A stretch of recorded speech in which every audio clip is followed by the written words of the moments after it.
O exame de idade óssea é muito utilizado na pediatria, na ortopedia e na endocrinologia, e serve para analisar o quanto o osso está desenvolvido na criança ou no adolescente.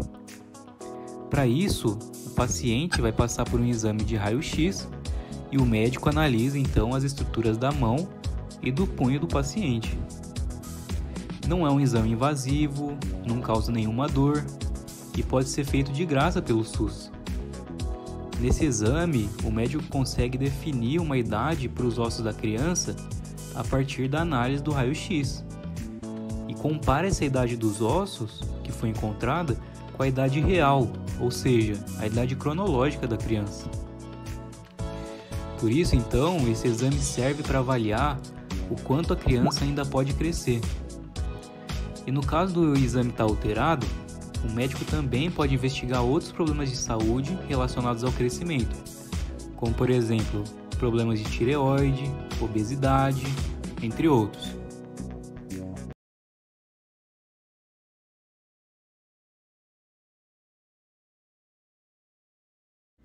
A definição da idade óssea é feita a partir da radiografia da mão e punho do paciente.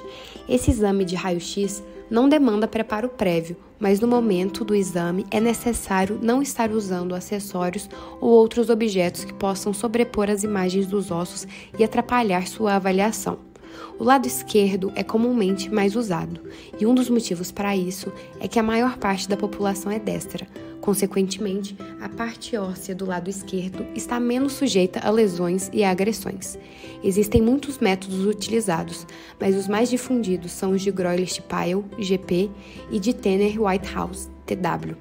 O método GP avalia a idade óssea de forma linear e cronológica, por meio de comparações visuais entre as radiografias executadas e as de um atlas criado a partir de imagens radiográficas de mão e punho de pacientes saudáveis. Essa avaliação é fundamentada na observação do número dos ossos, seu formato e o espaço entre eles.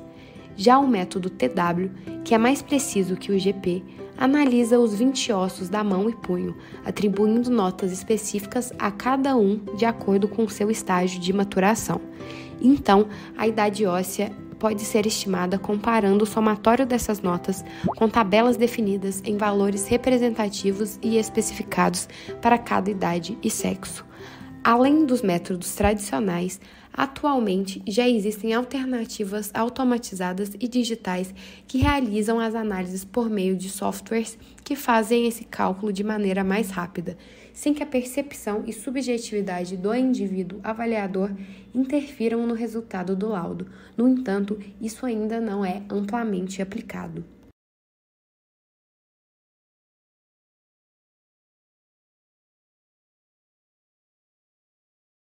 Bom, geralmente o exame de idade óssea, ele é solicitado quando o pediatra suspeita de algum problema no crescimento.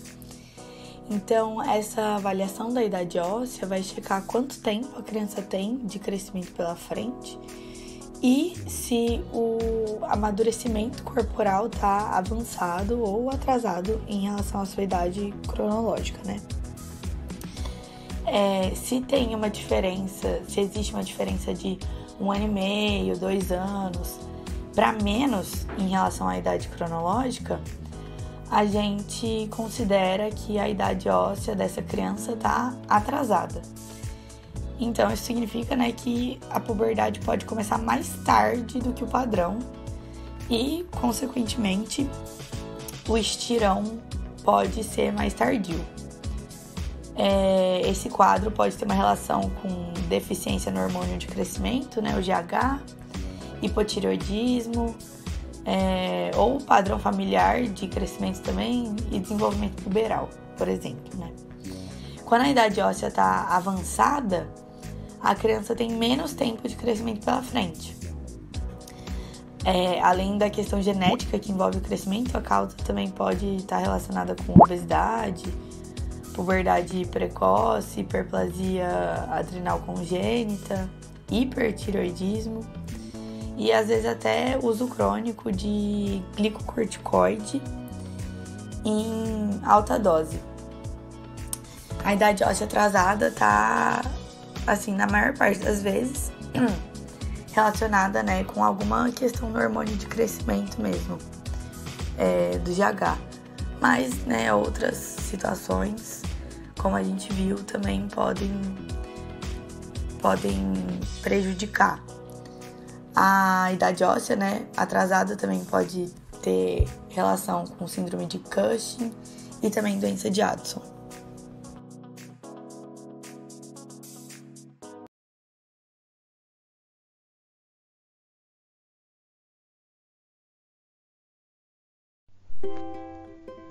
A previsão da altura final, PAF, é uma forma de avaliar o crescimento infantil, tendo mais precisão em crianças sem nenhum distúrbio de crescimento. E para isso, utiliza-se dois métodos, o de Bailey-Pineal e o de TW2. O método de Bailey-Pineal é o mais recomendado para avaliar intervalos de crescimento maiores que 12 meses, e para isso faz o uso do método de Greeley-Pyle para avaliar a idade óssea, por meio desta fórmula que divide a idade atual pelo índice de maturação. Por conta disso, a previsão pode ficar superestimada caso a idade óssea esteja atrasada. A idade mínima para utilizar essa fórmula é 6 anos para as meninas e 7 anos para os meninos.